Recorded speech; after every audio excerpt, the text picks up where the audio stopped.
Oke, selama ini kamu mungkin ngelihat Jax sebagai karakter yang nyebelin, sombong, dan gak ada disinya. Tapi tunggu dulu, ada sesuatu yang disembunyiin show ini dari awal. Sesuatu yang kalau kamu sadar, bakal bikin kamu nonton ulang dari episode pertama dengan perasaan yang sama sekali berbeda. Jax ternyata adalah transgender. Dan ini bukan teori, bukan headcanon. Dan ini sudah dikonfirmasi. Gooseworks, kreator The Amazing Digital Circus, posting sebuah gambar di aplikasi Bluesky. Judulnya, Jax If She Wasn't a Huge Piece of Shit. Gambarnya nunjukin Jax versi feminin. Rambut panjang, pita di kepala, ekspresi damai yang nggak pernah kita lihat di show-nya. Dan ada teks yang berisi kalau Jax nyesel udah bikin situasi di kamar Ribbit jadi awkward, seneng Pomni cocok di grup, dan berharap hal-hal bisa beda. Ini adalah happy ending alternatif versi kreatornya sendiri.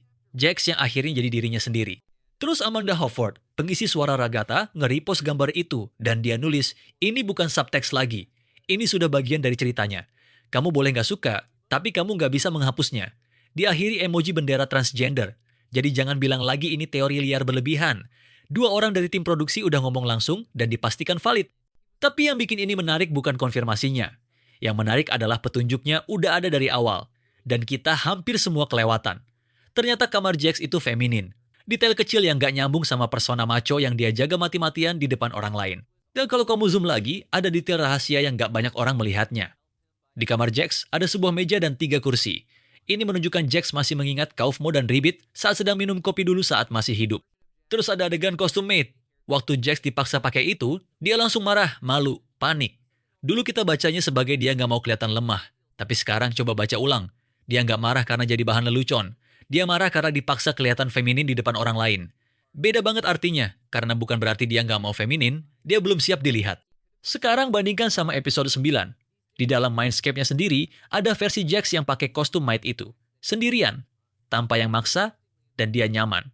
Itu bukan detail yang dimasukin sembarangan. Selanjutnya masih tetap di episode 9 di kamar Ribbit. Mereka berdua lagi ngobrol soal penyesalan dari dunia nyata. Dan Jax mulai cerita tentang masa lalunya yang suram dengan kedua orang tuanya. Di tengah momen itu, Ribbit ngambil pitanya dan naruh di kepala Jax. Enggak banyak kata-kata, di situ Jax nunjukin gestur malu-malu khas perempuan feminim sambil wajahnya memerah. Tapi Kaufmo tiba-tiba datang buat ngajak keluar. Dan Jax langsung nyobek pita itu, balik ke mode defensif, dan ancam Ribbit supaya nggak pernah ngomongin ini lagi.